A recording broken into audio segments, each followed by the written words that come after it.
Bagian 29. Restu cemburu. Iya anak-anak, sebentar lagi ujian sekolah, ucapku cepat. Alis Nilam langsung nampak bertaut, mungkin mendengar ceritaku yang terkesan biasa saja.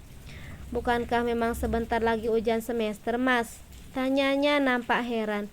Iya, gak terasa mereka sudah semakin besar. Ucapku yang semakin kehilangan kata-kata. Mendengar itu wajah Nilam semakin terlihat heran. Terlihat ia mendesah pelan. Mungkin jengah dengan ceritaku yang terkesan mencari kesempatan agar bisa berdua dengannya. Sebenarnya boleh gak kalau pulang nanti, Mas? Ucapanku terjeda saat tiba-tiba ponsel Nilam berdering. Sebentar ya, Mas, aku angkat telepon dulu, ucapnya. Iya silahkan, jawabku. Nilam pun bangkit dari duduknya dan melangkah menjauh. Setelah beberapa menit kemudian ia kembali. Maaf, Mas, aku harus pulang duluan. Mike udah nungguin di depan. Oh iya, tadi Mas mau ngomong apa? Tanyanya yang seketika membuat hatiku terasa kecewa. Bagaimana tidak, harapan untuk mengantarnya pulang gagal. Sudah gara-gara laki-laki tak tahu malu itu. Umpatku dalam hati. Oh iya, gak apa-apa. Gak jadi, lain kali aja, ucapku. Dalam hati tak rela melihatnya bersama lelaki lain. Mau melarang tapi tak ada hak. Oh ya udah, kalau gitu aku duluan ya, Mas. Nanti kalau Mas mau bayar masih ada karyawanku yang lainnya. Mereka belum pulang kok, ucapnya yang sepertinya memang sengaja. Lalu ia pun tersenyum dan melangkah meninggalkanku. Rasanya hatiku benar-benar terasa nelangsa mendengar ucapannya itu dan melihat binar bahagia di wajahnya saat mengatakan Mike sudah menunggunya. Apa ia tidak memikirkan bagaimana perasaanku sedikit saja bahwa aku cemburu? Memangnya apa sih yang menarik dengan laki itu? Tampan juga aku. Tiba-tiba makanan yang kumakan pun terasa hambar, ibarat lagu Sultan. Nasi kumakan terasa batu, air kuminum terasa duri. Bertanya-tanya dalam hatiku, masih sempatkan untuk kembali? Cinta di manakah kini? Cinta kini aku kecewa. Andai saja aku tak tergoda wanita lain, mungkin Nilam akan tetap bersamaku. Saat ini menyesal pun percuma. Aku pun lekas membayar makananku, lalu buru-buru menyusul ke depan. Kulihat lelaki itu tengah bersandar di mobilnya, sembari melambaikan tangan ke arah Nilam. Aku yang tak ingin melihat mereka pergi berdua, buru-buru membalas lambaian tangannya berpura-pura so akrab. Lalu berjalan mensejajari Nilam menuju ke arah lelaki itu. Loh, Mas Restu? Tanya Nilam nampak kaget melihatku berjalan di sisinya. Udah makanya, cepat banget, ucapnya. Aku hanya tersenyum lalu terus berjalan di sisinya. Mau jalan sekarang? Tanya Mike ke Nilam begitu jarak kami sudah sampai. Kenapa buru-buru? Bro, gimana kalau kita minum dulu biar aku yang traktir? Ucapku dengan pongah. Biar kantong lagi kere, tapi demi wanita yang kita sukai tak apalah berkorban. Maaf siapa ya? Tanya Mike begitu ku ajak minum. Kenalkan saya, Restu, calon suaminya Nilam. Ucapku percaya diri sembari tersenyum lebar. Dahi Mike langsung nampak berkerut. Mantan suami, celetuk Nilam menimpali. Membuatku langsung garuk-garuk kepala yang sebenarnya gak gatal. Mike pun nampak mengangguk mengerti. Maaf, tapi saya gak minum, tolak Mike halus. Aku tertawa. Maksudku kita bisa ngopi atau makan-makan apalah sambil ngobrol. Ucapku berusaha agar mereka tidak jadi pulang berdua. Mendengar itu Mike langsung tersenyum. Dasar orang kaya udik.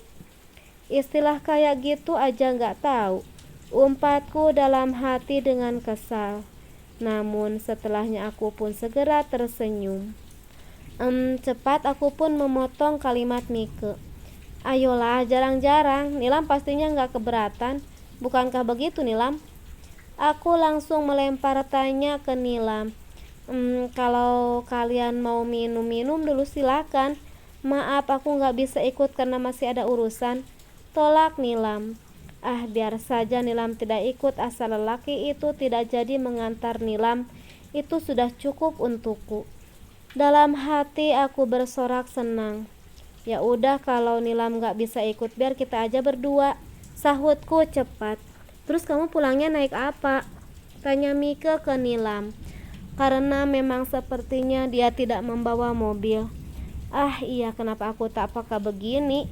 Bagaimana mungkin Nilam pulang jalan kaki? Aku bisa naik taksi, jawab Nilam. Biar ku pesankan taksi online aja, ucapku cepat mengambil kesempatan memberi perhatian agar Nilam tersentuh hatinya. Lalu mengeluarkan ponsel. Nih udah aku pesanin. Aku menunjuk layar ponsel bukti bahwa aku memang sudah memesankan taksi online untuk Nilam. Setelah menunggu beberapa menit, akhirnya mobilnya datang. Pak, tolong antar perempuan ini sampai tujuan ya, sesuai aplikasi. Saya titip jaga dia baik-baik, pastikan tidak ada yang lecet sedikit pun. Ucapku ke supirnya dengan begitu bangga. Kamu apaan sih mas, gak usah lebay gitu, ucap Nilam dengan wajah kesal yang justru membuatku gemas. Ya gak apa-apa, mas cuma mau yang terbaik buat kamu, jawabku sembari tersenyum. Nilam pun hanya mendesah pelan, lalu segera naik ke dalam mobil. Begitu Nilam pergi, aku pun sibuk dengan ponsel berpura-pura mengangkat telepon. Lalu setelahnya menghampiri Mike. Sorry bro, barusan aku dapat telepon dari teman. Biasa ngebahas soal kerjaan dan kayaknya kita gak jadi minum-minumnya. Sekali lagi saya minta maaf. Ucapku pura-pura tak enak karena membatalkan rencana minumnya. Sebenarnya aku sungkan minum cuma berdua dengan lelaki yang menjadi sainganku. Apalagi gak ada Nilam dan ditambah lagi kantong tidak memadai. Lelaki itu sekilas nampak tersenyum. Oke, gak masalah. Kalau begitu aku duluan ya, karena ada yang harus keurus juga sama Bu Nilam, ucap Mike sambil tersenyum yang seketika membuatku terpelongo. Ternyata usahaku sia-sia, mereka tetap akan bertemu. Tanpa banyak berkata lagi, Mike pun langsung masuk ke dalam mobilnya. Aku duluan ya bro, semoga urusannya segera selesai, ucap Mike sembari membuka kaca mobilnya dan berlalu meninggalkanku. Lelaki itu tidak boleh mendapatkan Nilam, apalagi yang ku tahu dia juga masih punya istri. Meski ku tahu hubungannya dengan sang istri sedang tidak baik, jangan sampai Nilam dijadikan pelarian dan dipermainkan oleh lelaki seperti itu. Dari mana saja kamu mas? Mau coba lari dari masalah? Tanya Ayuna begitu aku sampai ke rumah. Tangannya terlipat di depan dada. Sungguh sebagai istri sikapnya tak ada pantas-pantasnya.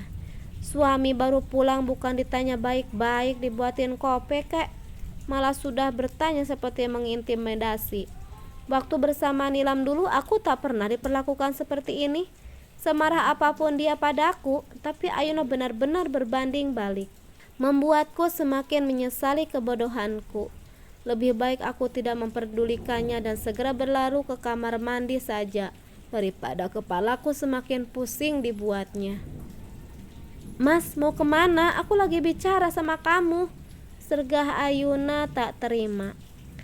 Hari ini aku harus siap menghadapi Pak Samsul, karena kemarin aku bolos gara-gara Ayuna mendesak untuk cari pinjaman karena debit kolektor yang terus-terusan datang ke rumah. Begitu sampai ke kantor, benar saja aku langsung dipanggil Pak Samsul untuk menghadap ke ruangannya. Pak Restu, ini sudah keberapa kalinya Anda melakukan kesalahan. Tidak ada toleransi lagi dengan terpaksa saya harus memecat Anda, tegas Pak Samsul begitu aku masuk ke ruangannya. Ini uang pesangonannya, lanjutnya sembari menyerahkan sebuah amplop putih. Apa? Pak, dipecat? Apa? Pak, dipecat? Tanyaku tak percaya. Dan Pak Samsul hanya mengangguk. Seketika tubuhku bagai disambar petir. Duniaku seperti mau runtuh. Tidak, ini tidak mungkin. Kalau begini bagaimana aku bisa kembali pada Nilam? Oh tidak,